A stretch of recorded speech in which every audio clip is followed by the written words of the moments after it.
Hello, everyone. Good morning, good afternoon, good evening from wherever you are joining us in the world today. And welcome to another episode of the Realist Lens for researchers who keep it real. Today, we dive into the fascinating space where realist inquiry meets cross cultural research practice. Realist interviews are designed to test, refine, and refute our theories and ideas of programs and interventions. But what happens when those questions are asked across cultural boundaries? How do we ensure the process is not only methodologically sound, but also culturally safe and equitable? To explore this, I'm joined by Dr. Kerryn O'Rourke, a public health and social science researcher whose work centers on equity and the application of realist methodology to better understand what works, for whom, and in what circumstances. In our conversation, we'll unpack what inspired Kerryn to integrate cross cultural methods with realist interviewing and the gaps this approach seeks to address. We'll talk about the role of bicultural collaboration in shaping interviews, how language and interpretation can be handled in ways that align with realist epistemology, and the kinds of practical advice Karen has for evaluators and researchers working in cross cultural contexts, especially when resources are limited. And without further ado, really excited to have you here, Karen. How are you? Good evening from Australia. Good evening, Alejandro. How are you? I'm really good, thank you so much. Again, enjoying for me the last weeks of summer, and I know for you is enjoying the starting weeks of winter. Sorry, of winter, excuse me, of spring, and which is Mm. very exciting. So I know that is, we're just swapping in that part of the world. But look, I've read your work and everything that you do, and I'm so excited to hear about you in this podcast and in this conversation around the topics that we've mentioned in that intro. So, just before we get started, would you just be happy, Karen, to share a little bit more about your background, your interest in realist, and some of your research so far? Sure. Thank you so much for the invitation to join you. Look, I started out my career many years ago now as a nurse, and I worked as a nurse for about 10 years in various places and settings and specialty areas. But I was continually struck by the inequity. And in a wealthy country like Australia, I just was drawn to understanding what was going on and why it was just so stark. So I, soon into my nursing career, turned my attention to studying public health on the side and really got into that and did, I've done a number of postgraduate courses in public health and health promotion, always with a strong focus on the social determinants of health inequities. And, I then moved into that space and worked in public health for about 15 years in sort of leading knowledge roles, getting evidence into practice for integrating equity in mainstream organisations, and also just, working on the social determinants of health inequity. And, I love that work. And I never imagined myself doing a PhD or moving into academia, but it sort of came to me. I had a personal experience of traumatic maternity care and thought, right, I want to contribute my professional and lived experience to maternity care to improve that space. And so I joined the board of a community organisation here in Melbourne, Australia, called Birth for Humankind. And what they were doing is setting themselves up to provide free birth support, doula support, really. So for women who were pregnant, providing them with support by a doula who is a trained woman who provides pregnancy, birth, and postnatal support for women. And this program was specifically for women who were living with really significant socioeconomic disadvantage or adversity. So I joined the board, helped them get established, and develop their evaluative thinking around, okay, so let's get some evidence wrapped around this work. And I I pulled together some colleagues to think about how we could go about evaluating the work, some academic, friends that I had. And in presenting that work back to the board, I thought, I want to do it. So I asked the board if I could step off the board and they could give me an industry PhD scholarship and I'd be their evaluator. And they said yes. So that's how I came to be in this space. And then it was through talking to another colleague at UNSW in Sydney, Fiona Hay, who told me about realist methodology. And I took one look at that and just thought, oh my goodness, where has this been? Or where have I been? I can't unsee it. It's just so made for this kind of work, this complex work of social change, of inequity, of public health. Why would you do anything else?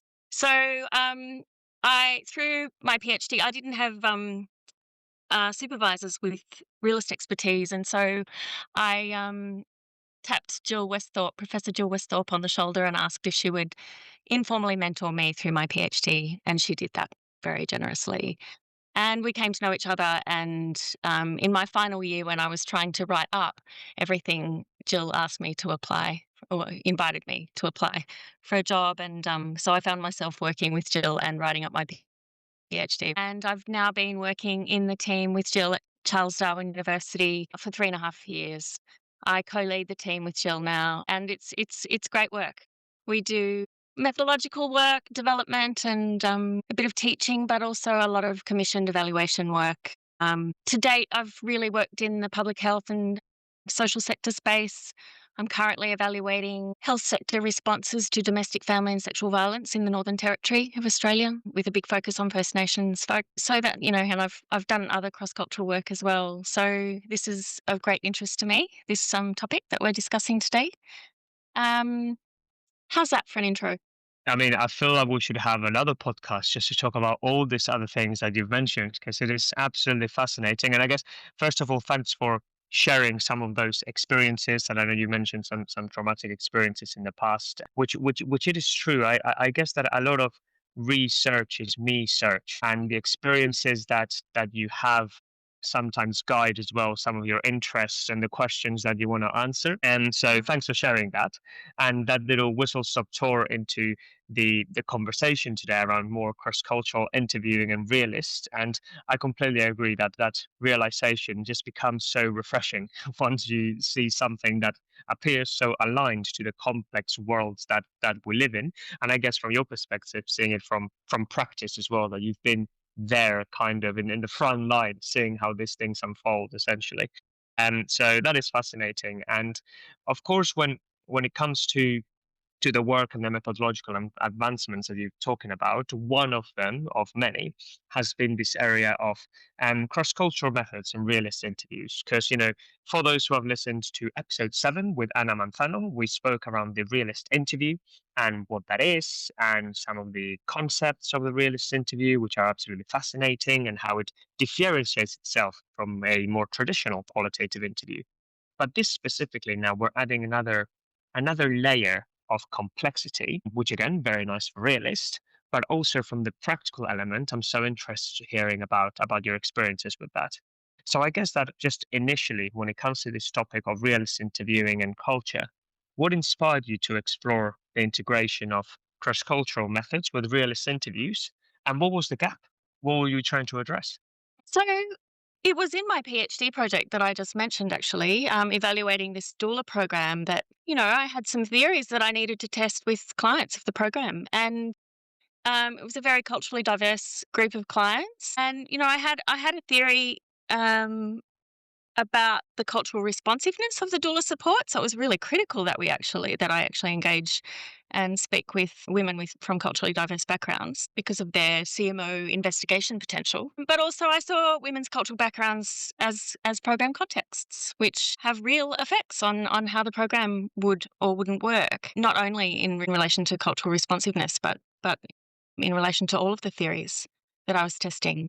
And I was doing a PhD and I was thinking, okay, so I want to do that. And I started looking at cross-cultural literature, cross-cultural research literature, and I thought, my God, there's a whole scholarship here.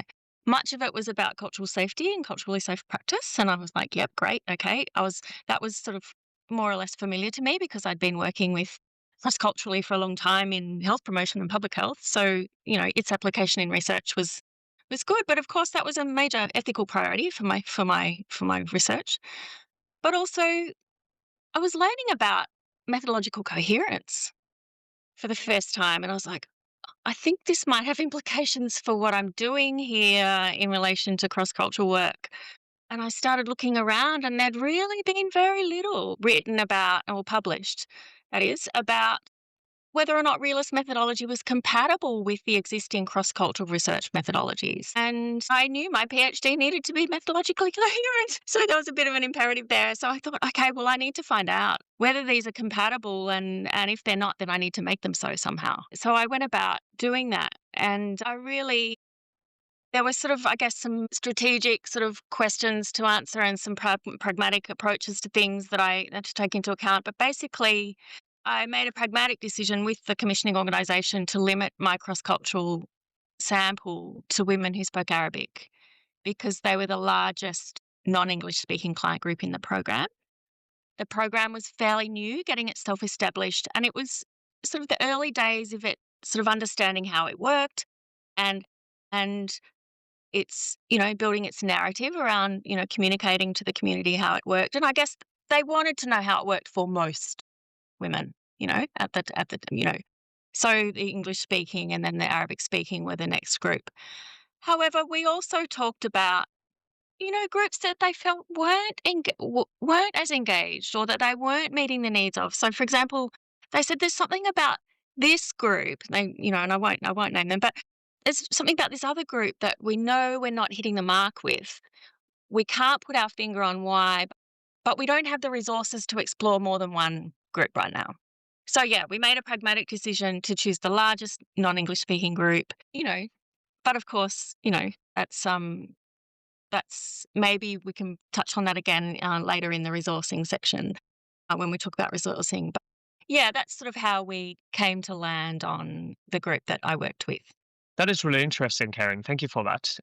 Because I feel it shows as well the initiative and the innovation that is possible within the realist approach when you see that there's a clear gap that it's useful and needed because there's so many people, particularly now, where the realist approach has been used in the Anglo-speaking countries.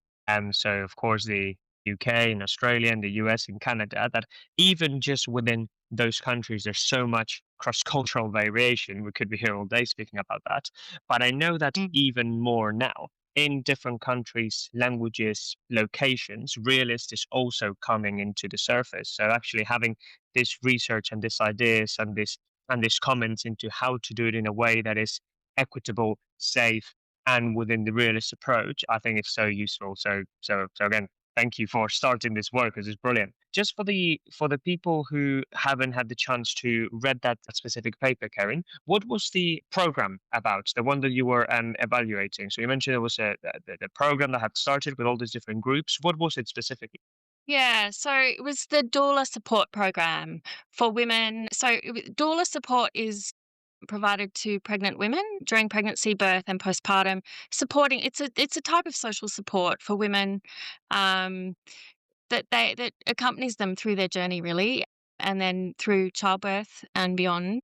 Yeah, and the women who were targeted by the program were living with significant socioeconomic adversity. So basically, women are referred to the program usually by other health or social services. They can self-refer as well, however, and they're provided with a woman who's been trained to support them through their pregnancy, their childbirth experience, and their postnatal experience.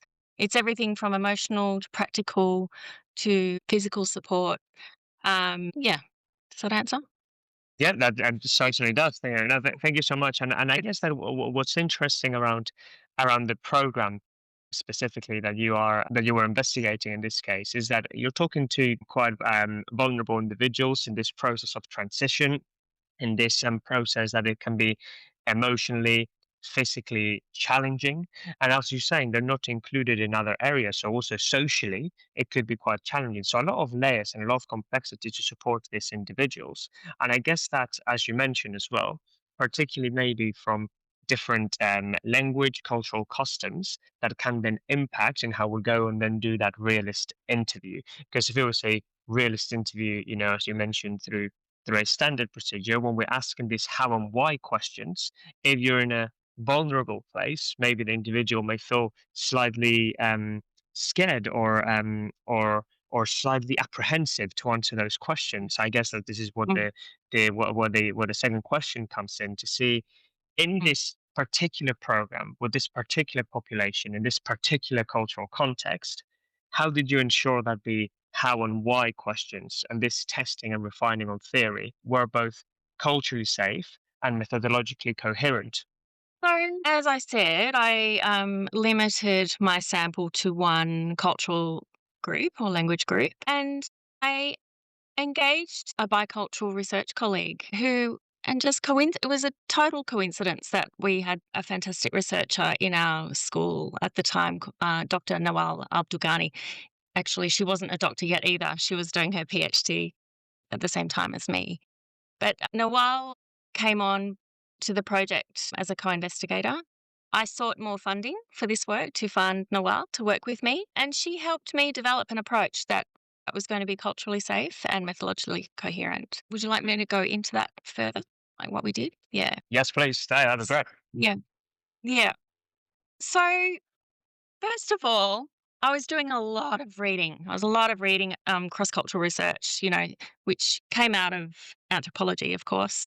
But there's a whole scholarship, like cross-cultural research methodology is discussed right across the social sciences now. And I learned that in order to be coherent with realist methodology, I needed to see Nawal, my cross-cultural colleague, as more than a language interpreter. She was a relative insider researcher who co-designed, piloted, and co-facilitated the interviews with me. Firstly, she reviewed the interview schedule. So I'd used an interview schedule with English-speaking clients of the program, and she reviewed it for cultural relevance, appropriateness, and feasibility. And this included assessing whether or not the realist how and why questions were likely to be conceptually familiar, relevant, and have currency for Arabic-speaking women. Were Arabic-speaking women familiar with considering how and why things are the way they are? Like, we can't assume these of all cultures. I mean, it might sound strange to be asking things, but not all people think in those ways, and not all cultures think in those ways. I remember when I was first interviewed, I'll tell you that later, actually. I look back and I remember being interviewed years ago for an evaluation. And what I know now is that it was a realist evaluation, and they kept asking me why and how questions, and I was getting slightly offended. So, we can go back to that later. I was also interested, Noelle also reviewed the interview schedule to see that the questions were safe and respectful, that they were not too personal, insensitive, or intrusive to ask Arabic-speaking women who'd just given birth, including in the presence of a bicultural researcher from the same community and an Anglo-Western researcher, i.e. me. So we needed to ensure that they were safe and respectful, and then also that they were possible to meaningfully translate or interpret between English and Arabic. Now, fortunately for all of us, Nawal advised that the realist type questions were conceptually familiar and relevant. They were not disrespectful and were possible to translate between English and Arabic with some amendments. And I really feel strongly that knowing all of this in advance of being in the field really meant that we could be reasonably comfortable knowing that the women we were interviewing were likely also to be reasonably comfortable in the space. I think it was incredibly powerful, actually, because we were then able to just get on with learning, the teacher-learner process, and not worry about all the other things that might be at play. I guess in more standard approaches, where we're just maybe perhaps working with language interpreters with little pre-field preparation, we leave the interpreter and or the woman that we're interviewing to deal with the potentially uncomfortable, irrelevant, and poorly conceived questions. So, you get what you put in, I think.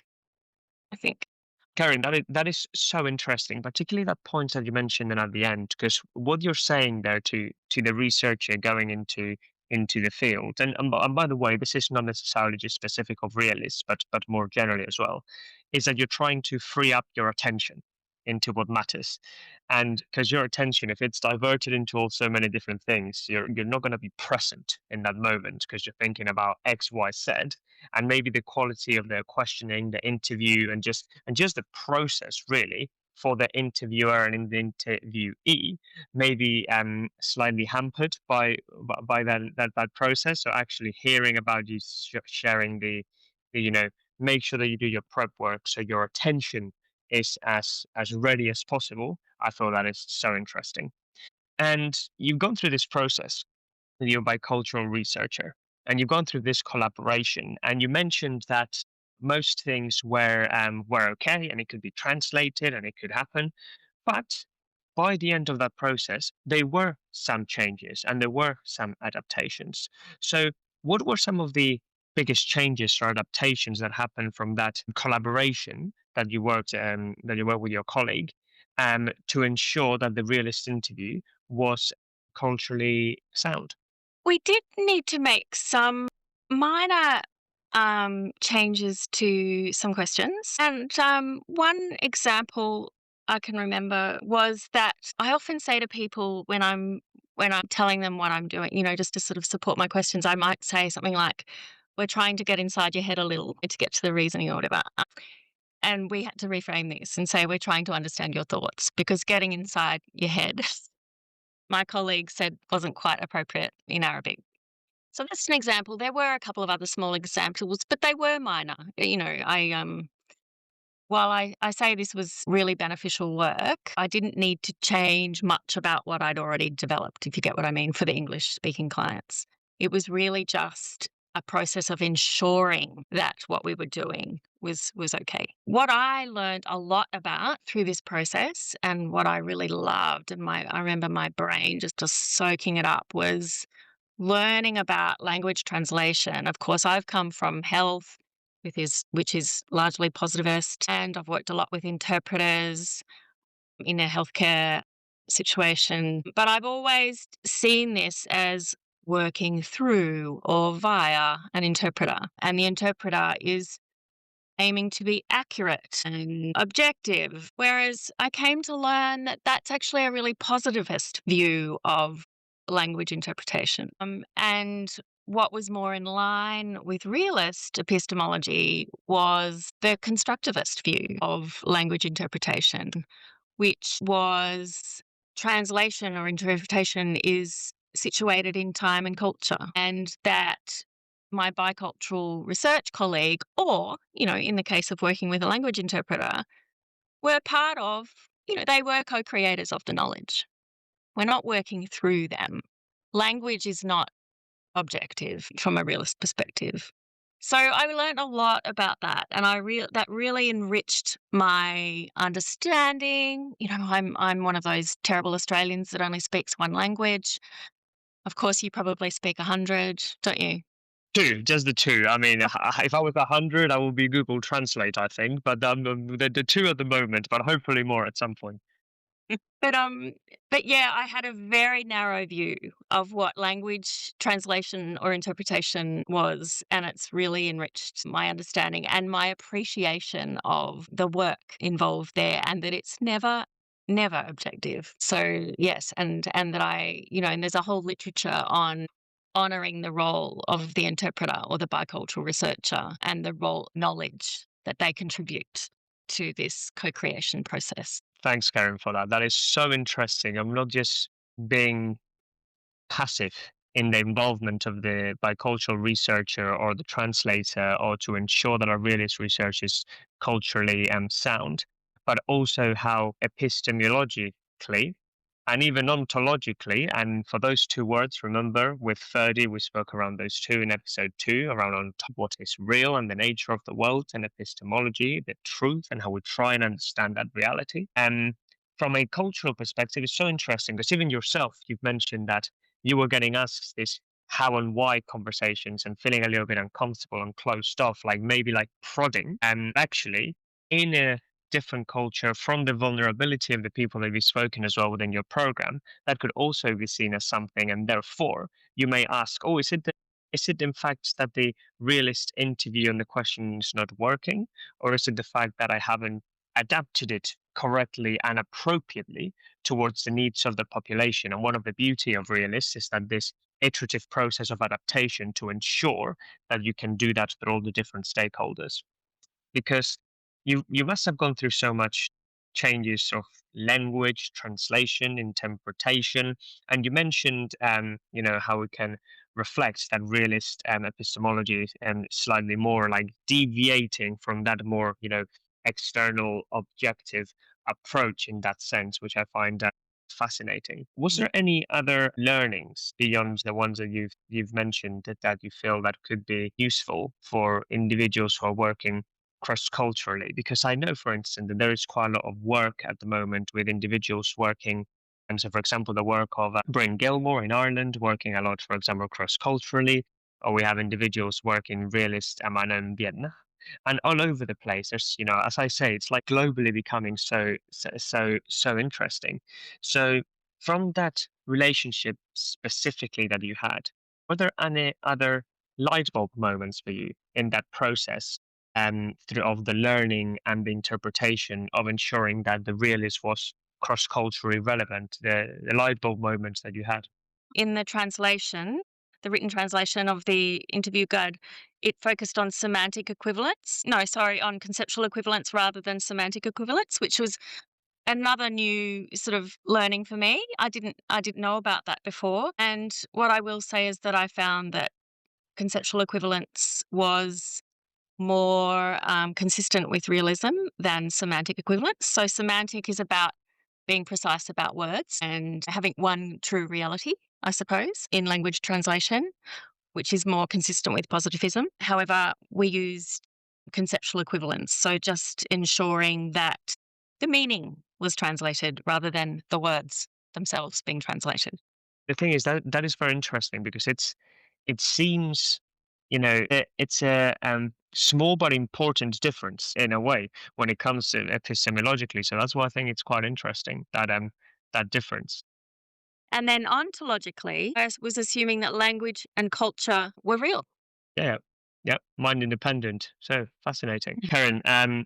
So interesting to hear around your experiences, your ideas, your thoughts, and particularly some of the processes that you went through in order to ensure that your work and the collaborations that you were doing were not only, within the realist inquiry, the realist approach, and being true to that, but also ensuring that you reach that balance of cross-cultural adaptation through language, translation, interpretation, not only, as you say, through this conceptual equivalence, and also some of the wording choices and some even of the presentations or metaphors that you're using. So, like, for example, getting into someone's head, and that can really make a difference, as you say, to free up your attention to ensure that you can concentrate on what matters, and importantly, to ensure that the interviewee feels comfortable in that process as well. Because I feel that in that way, they can really get more into the depths of the interview. So, from all this experience that you've had, all these different ideas, all this different work that you've published as well. And this is the $1 million question, I guess, because at the end of every episode, I always ask for 3 practical tips. So if someone was to leave the podcast right now and they want to go uh, to do the research, to go on to engage with a bicultural researcher, to go and adapt what they're doing to ensure that it's culturally relevant from a realist perspective, what would be your top 3 tips, your top practical advice to give to other realist evaluators or researchers working in cross-cultural contexts with limited resources? Which is probably more often the reality, isn't it? Resources are always limited. Look, what I would say is that cultural safety is an ethical imperative, and methodological coherence is worth investing in. It's both are really important for generating trustworthy results that are based on the safe engagement of people and the rigorous co creation of knowledge with them. And I'd say this is particularly important if these are people who are often underrepresented, not included in research, or not included ethically in research, or the research is on a sensitive topic. If you want to clear the ground to ensure that everyone's comfortable, everything's rigorous, so that you can focus your attention on what matters and on the learning that goes on in an interview, then setting it up in this way is really important. But of course, if resources are limited, you need to think strategically with your evaluation commissioner about which cultural groups are the priority this time. It's not to say, it's only, and hopefully, you build on this iteratively. Like we only had the resources for one group for my PhD. And so we focused on a group that we knew we could do well. You know, I think it's always better than spreading yourself too thin. I've since worked in a on a commissioned project where I was spread thin, and I worked with language interpreters across 10 or 12 language groups. The research topic was less sensitive, so I was, somewhat comfortable with it being like that. We have to work with the resources that we have, yeah. But it's not ideal, is it, to spread yourself so thin and not be able to prepare the ground in a way that I did for my PhD research. What else can I say? Look, I think we can be really strong advocates for resourcing this stuff. So I'm currently designing the next phase of a project in the Northern Territory of Australia to interview First Nations people about their experiences of healthcare after experiences of domestic, family or sexual violence. Really sensitive, really, really sensitive space. And I'm seeking resources to work with community-based First Nations researchers who live in each of these towns to work with me to engage, recruit, interview First Nations people about their experiences of healthcare. There currently isn't the resourcing to work with these community-based researchers. So, it's a conversation that we're having at the moment. But I think providing a strong rationale and an example of what it can do and what the sorts of knowledge that can come from such an approach can be helpful for that advocacy. Number one, cultural safety and methodological coherence. Number two, prioritizing the scope of your project. And number three, advocate. And advocate for something that, as you say, Kerryn, particularly can be something that when you are limited in resources and when you're limited in, so you can just go, oh, it's fine, I'll try and cut corners. But slow down to speed up, I think it's one of the key things Yeah. here, that actually when you are in those timings and in those things, it can be really easy to miss the blind spots and what matters. But in this moment, particularly to advocate for realists beyond the Anglo-speaking world, which at the moment, of course, because of the nature of it, is quite popular, then ensuring that other people from other cultures and other areas can also relate to this way of thinking and this logic of thinking in a way that is appropriate, then it can be something certainly that is very useful for everyone involved. Kerryn, I've absolutely loved speaking to you, and I really thank you for your time, for your thoughts, and for everything else. And is there anything else you'd like to say before we end? Thank you for having me. It was really great to chat with you and to meet you finally. Best wishes with the podcast. I love what you're doing. Thank you so much. And I love what you're doing too, Kerryn. For anyone listening today, thank you so much for listening to our episode of The Realist Lens, and we'll see you soon. Thank you so much, Kerryn. Good evening.